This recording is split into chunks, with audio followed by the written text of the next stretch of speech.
We're on. We're on. So, hi, Courtney, and hi, Malcolm. Welcome to Courtney on Health. There was a song by the Archies called Sugar Sugar, and Ron Dante, who I met a while back, is I believe he's the writer, and I heard him do it in person, so it's always in my brain. So here's part of the lyric. It's sugar, honey, honey. You are my candy girl, and you got me wanting you. So, yep, people sing about sugar. People crave sugar because everyone has a sweet tooth. We eat many foods that contain sugar, but we don't realize it's in some foods as it goes by different names. Fructose, galactose, which kind of sounds like a city in a Star Wars movie. Maltose and sucrose are different names for sugar. We need to be aware of what kinds of sugars are in the certain foods, especially processed foods, so we know what we're taking into our bodies. So if we are what we eat, we would all be sweet. Ha ha. So in this, because we eat so much sugar and especially chocolate. But chocolate's another episode. In this episode, Courtney on Health, Courtney's going to talk about guidelines for sugar, sugar additives that go by other names, and how you can identify what sugars are hidden in your food. So, Courtney, Take it um, away. Okay. take it away. What are the guidelines for intake of added sugar? How can we adjust our diets to take smaller amounts of sugar? And please give us as much sugar, but don't sugarcoat it. No. So Ooh. You can go anyway, all day like this, can't you, Max? but I'm not going on anymore. You take it away. All right, thanks for joining. So yeah, there are guidelines for, in particular, added sugar. And we're going to do a crash course in sugar. It's going to be Sugar 101 over the next few minutes together. But the guidelines specifically for added sugar, and I want to talk about what that means, are for women no more than 6 teaspoons a day, and for men no more than 9 teaspoons a day. And when we go through the labeling, I'm going to give you a suggestion on, rather than focusing on the teaspoons, to really break it down to grams, because food labels have grams on it usually, and they don't have the teaspoons on it, right? So for women, that would mean no more than 25 grams of added sugar a day, and for men, roughly no more than 36 grams of added sugar a day. A relatively recent change in the labeling guidelines now includes, which I think is really helpful for consumers, not just total carbohydrate, not just sugars, meaning naturally occurring sugars, but the added sugars, which is really what that guideline is set to embrace. So when you're looking at a food label, look at the amount of carbohydrate, pull your eyes down, look at the amount of specifically added sugars. That is really the devil in the detail that you're looking for. Some foods are going to be really obvious, okay? It doesn't take a deep thinker to know, and I'm not putting any company, any food under the bus, because quite frankly, this is obvious to most people that there's probably a lot of added sugar in here, and when you look at the food label, indeed that's the case. There are some other foods and beverages that it's not so obvious. And I gotta be honest with you, I use these bars for my kids. My son loves them. But things like granola bars, energy bars, even if they're 100% organic, can be loaded with sugar. So this small bar has got 9 grams of added sugar to it. And we just said that for a woman, you need about 25 grams. So before you even had something like a brownie or a cookie, you're already roughly 10 grams in the hole with something like an energy bar. Our beverages, and again, I'm not throwing most of the coffees that are out there are all part of the same problem, but this small bottle of a coffee drink essentially knocks out a man's requirement for sugar, added sugar for the day. It's 34 grams of added sugar just in this one thing of coffee drink. So again, it's not this one company. It's systemic to all of the coffee chains that are out there. So it doesn't mean never have these things again, but it really is helpful to know where these sugars are found, and it's not necessarily always in bad things. We know, like I said, like sugar cereal, high in sugar, chocolate, pretty much high in sugar, cookies, cupcakes, things like that. But it's more the other foods that might appear helpful that some people might not realize. So for example, This is one of my favorite cereals. I gotta be honest with you. I mix it with other stuff. I usually put it in yogurt. But just because it's, pumpkin seed flax cereal, and it is great, there's a lot of nutrition packed in there along with that. It's pretty high in sugar for what it is, but you manage it out, balance out the rest of the day with other foods that you're eating, and you can stay within that guideline. So even though it's a healthful food, sometimes it can contain more sugar than we're aware. Courtney, I have two questions.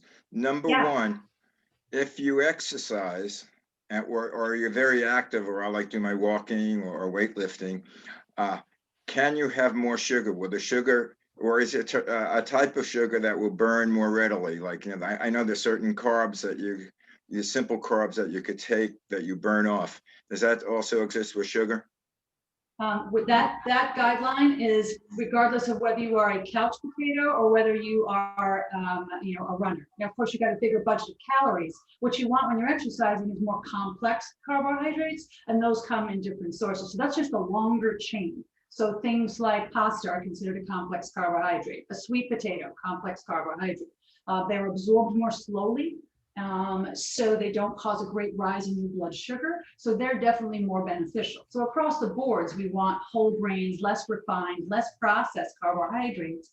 But that specific added sugar guideline is, again, for everybody. The difference would just be male or female, not necessarily going to be for athlete versus some. Okay. Now, my second question is, which I don't know, I doubt whether you have an answer.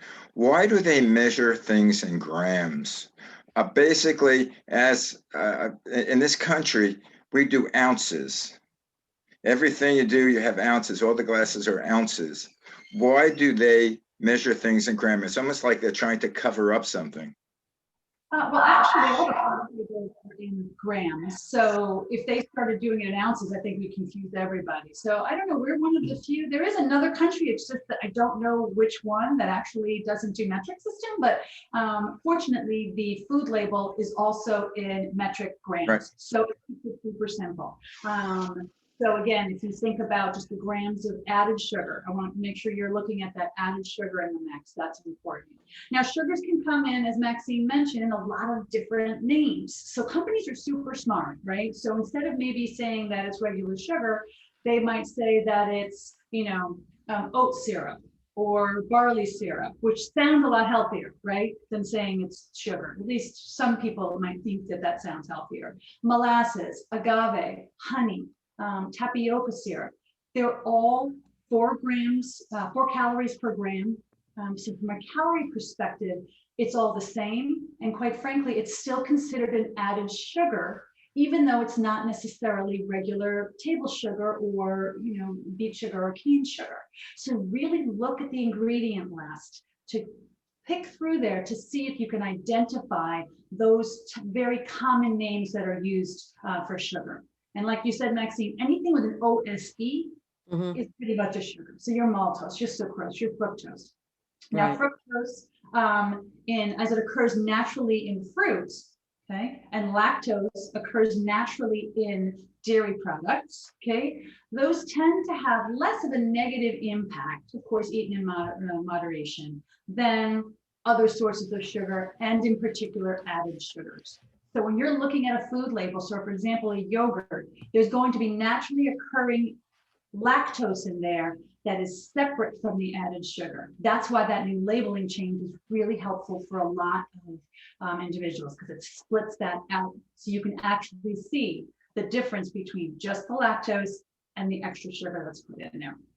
So if you have, go ahead, sorry, if you have a yogurt, like a plain Greek yogurt, that's no, there's nothing added, but you want to put fruit in there. The fruits have sugar, so how would you like measure your intake of sugar, even eating, the plain Greek yogurt? Hey, I was real good. I just had some plain Greek yogurt. I threw some blueberries and, pineapple, whatever in there. And so how does that work, and how much fruit should we take in so we don't go over that limit of sugar? Right. So for most people, and again, Malcolm, you were talking about people who exercise, they might have a little more wiggle room in there, but for most people, 2 servings of whole fruit, fresh or frozen, Re on the top side of that, on a daily basis, covers your basis of, wide variety of fruits and veg. You don't get into too much trouble, because even though fructose is naturally occurring, and we say it's less of a rise in blood sugar, it's still a source of calories, so you have to watch from all sorts. So 2 to 3 servings of fresh or frozen fruit. I do want to comment about juice though, because just like our coffee drinks are loaded with sugar and not necessarily a whole lot more in terms of nutritional value, the same goes for fruit juice. So the juice boxes and the juice pouches that have been pushed on parents, across the country, are essentially glorified fruit punch. The recommendation by the American Academy of Pediatrics is for most children, like grade school, so kindergarten, maybe even younger, is no more than 6 ounces a day. That's not even 1 cup of juice a day. And I can assure you that many, many children are getting much more juice than that, even if it says 100% fruit juice, because chances are it's just going to be some of the cheaper, less nutritious juices out there, like apple juice and things like that, that don't have as much nutrition to them as, let's say, an orange juice. But even still, juice is juice. You got to keep it to a minimum to avoid the calorie and the sugar load. What if you give your child a thermos and you put some cranberry, 100% cranberry, but you put water in it and you mix it so it's like, a part cranberry and the rest water? Is that something that would be smart or not welcome? I don't know. No, absolutely. That's actually one of the strategies and one of the tips I would recommend to reducing your sugar. So it's hard to pull back your sweet, that sweet palate, that flavor that you have in your mouth. Let's face it, sugar makes things taste good, right? That's why we want it so much.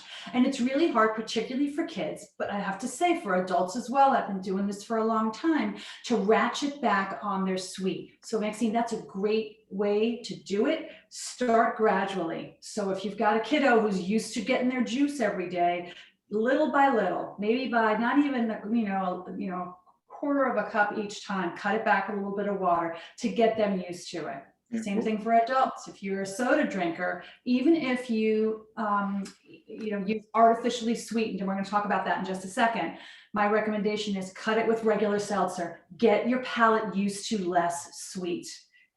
So we mentioned some of the hidden names for sugars in there. And we also have this category of things called non-nutritive sweeteners. And those include 2 categories. Those are what's considered the artificial sweeteners.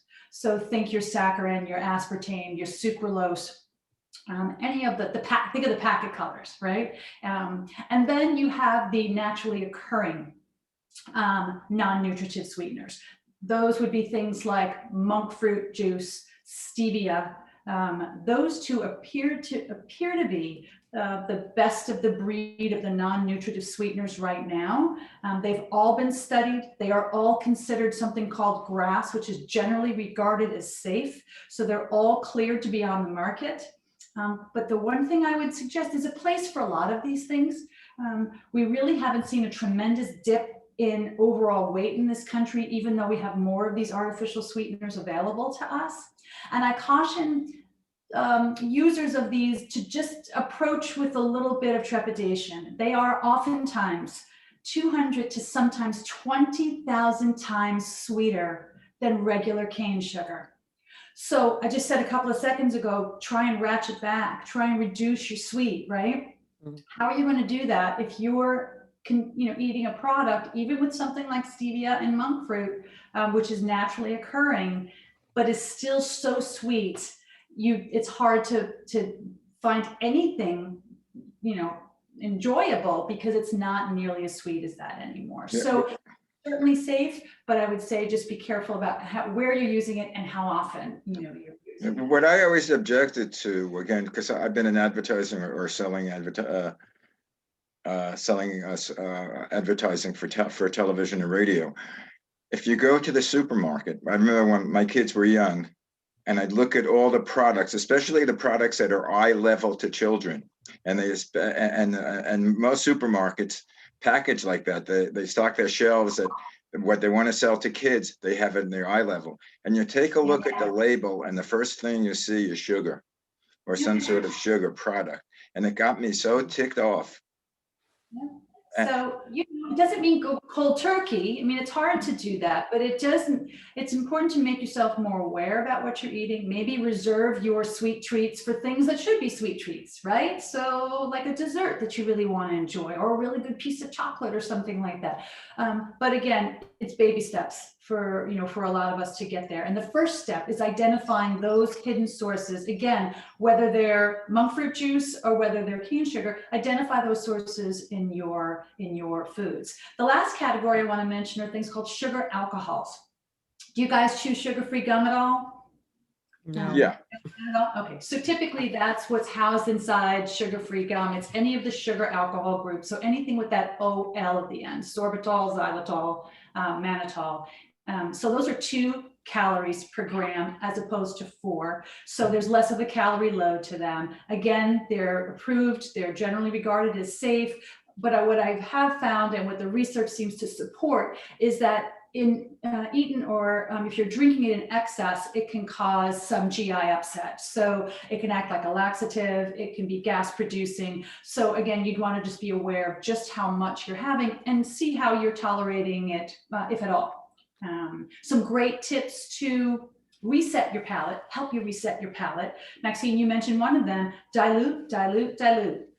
If you're a juice drinker, cut it in half and start to pull back with either water or seltzer. Flavor waters or seltzers with just plain fresh fruit, like a couple of cubes of either frozen pineapple or regular pineapple. It's a great way to give it a little flavor if you're not a fan of regular, unflavored water or seltzers. If you're trying to get yourself off of maybe sweetened yogurt, try plain yogurt and puree up some fresh fruit, just like you mentioned before. Some people find it, they like it frozen, and then they mash it up a little bit, so it kind of mimics that fruit on the bottom of a yogurt. That's a great way to, sort of pull back a little bit. Make use of incredible spices that give a sweet flavor without the calories. So think vanilla, think cinnamon, think cloves, even mint and things like rose water. Give a nice sweet flavor without the calories. So sometimes you get by with less added sugar simply by the presence of that great, spice that might be in there. Yeah. Gradually cut back on sweetener that might be in your coffee or your tea. A little bit each day, start to cut back. And lastly, if you're baking, and some of the best bakers that we know this trick, particularly for things like muffins, quick breads, and cakes. You can probably fairly easily cut back on the amount of sugar that's in that food, okay, a muffin or something, by 1/3 to 1/2, with it still having really great flavor without impacting the flavor or the texture all that much. You got to sort of work with it, a little bit. The cookies, it's a little harder to do because of the chemical reaction to give it that browning. But I think if you find you experiment a little bit more and try to cut back, you'll still have that great flavor, what you're looking for, and with far less sugar. And you get your palate used to something that's just not so sweet. And Courtney, I'm afraid to say our time is up, and it's It went fast. and it's some great advice that you're giving. Is there a way for our viewers to get in touch with you, if they have questions of their own? Absolutely. So you can always reach me. My Instagram account is CLG Wellness, and I would encourage you. I think people learn. I learned from feedback from listeners and from clients. So if you've got great tips on that you've tried on how to reduce the sugar in your meal plan, your diet for you and your family, I'd love to hear about it. And you can reach me if you go to Facebook and Courtney on Health. That's where you'll find me. That's my page. And go ahead and put your comments in there. And I would love to see that. And I'd be happy to respond to them. Okay, thank you. You also can contact me at malcolmpresents@gmail.com. And you, Max, you can go to the manyshadesofgreen.com and greenworldradio@gmail.com. You can, filter any questions through me as well, but go straight to Courtney. That's what I would say. She's the expert. And but if you can't get through somehow, you can go through me or Malcolm, and we'll get you to Courtney with some. And on malcolmpresents.com, Courtney on Health, I have all the back shows, so you can find out a lot of things about a lot of things. Right. And anyway, I'm looking forward to next week's show. A lot of things about a lot of things. You got to remember that. That's that the new used- slogan. that used to be, it is what it is. Yeah, no, lot of that one things- that one I'm gonna nix out. But anyway, thanks for I'll all see you the guys good next week. information. We're doing comedy at the end. But All right, anyway, uh, I have to say goodbye. all right. Anyway, catch Courtney again next week See you on next Courtney week. on Health. Bye, Bye. guys. Bye, guys. Bye.